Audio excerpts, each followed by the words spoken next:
Okay, so quick update. Some 3/8 bolts is what was needed, and the threads come out to touch back here, so it's perfect. So that'll work out great. And then we'll just have that block of wood, something like that, that sits on these wheels here, and then we'll put another block of wood on here and screw it in from the back. That way we can run that bolt up through there. That way it's all connected. That way this thing doesn't just flop off. So that's that. Second thing is we found these cover plates where the hinges are in Lowe's, and there's 2 per package. The thickness of 4 of them, I believe, is going to be ample to, let me show you here. Coincidentally, is the same radius as that. And then when we add the other plate on top, see, it's going to go like this. So it's going to go bang, punch out that hole, and then bang, and this loop, where's the loop at? I don't know what happened to the loop.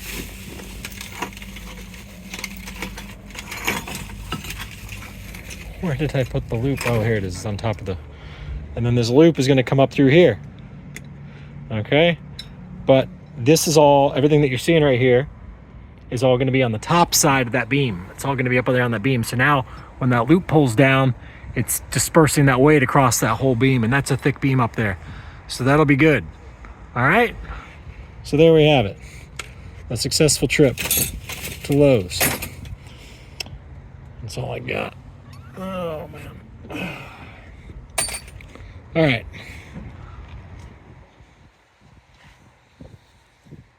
Ta-da.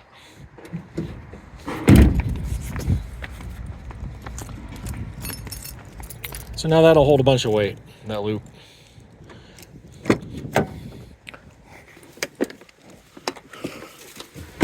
If I could have found an even bigger loop, I would have bought it, but that was the biggest thickness of bar for loops that they had. Bolt, whatever you want to call it. So, what's going on, guys? It's Brandon. We are figuring out how to turn a Transavan into a very handy device. Now this morning on Facebook, I tagged a video, put up a video of a cool thing that hooks onto a Reese hitch that's like a big, engine transmission hoist, and you got to do it all manually and everything. And it just literally plops it out of the truck. But this thing was this big cumbersome thing, it's this big heavy duty bars and, big heavy thing. It's going to take up a ton of space in the car. This, what we're about to do, is just this thin little rail that's super strong. And by the way, the one that they sell at Lowe's, I think, is solid. It doesn't have the ovals chopped out the top. I haven't decided yet if it's worth it to go get the solid one instead of the one with the ovals chopped out the top. The one they sell at Home Depot has the ovals chopped out the top of the Una strut is what it's actually called. I keep calling it Una, whatever it was, Unirail. It's actually Una strut. Unirail takes you to some toy trains or some shit. So anyway,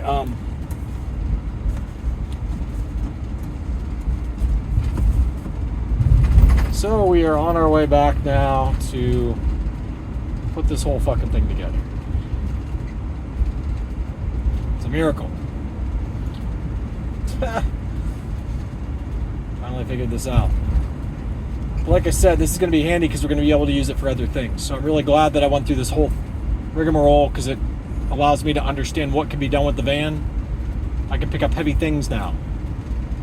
Hell, you can go hunting and fucking pick a deer up and put the deer in the truck or something like that. You know what I'm saying? It's just a handy thing to be able to do this stuff. So, oh, you know what? I forgot to check.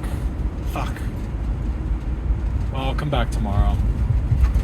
I forgot to check if there was the pulley already included for the winch. Because the winch, for it to be rated at 440 pounds, it's got to go through the pulley process one time.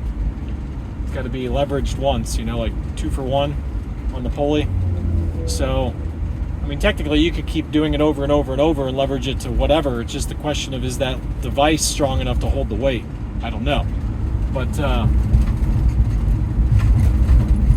you know, we could take it up to 600 pounds, 660 capacity if we ran another, you know what I'm saying, another pulley, compound the pulley again. Anyway, that's all I got. So now we're just heading back. Go work on all this stuff. It was cold last night. It's going to warm up today, hopefully again. I don't know. You guys see Bitcoin's going crazy? I knew it was. I knew it was going to. The question is, does it dive one more time? That CoinGlass.com website, they're delaying the actual quantities of Bitcoin. They're not telling in real time like they usually do. It's all delayed now, heavy. So there's huge manipulation going on. Bitcoin price runs the whole stock market now, and people don't realize that. So it's like, if you're not watching Bitcoin and you trade stocks, stamp stupid across your fucking forehead. See ya.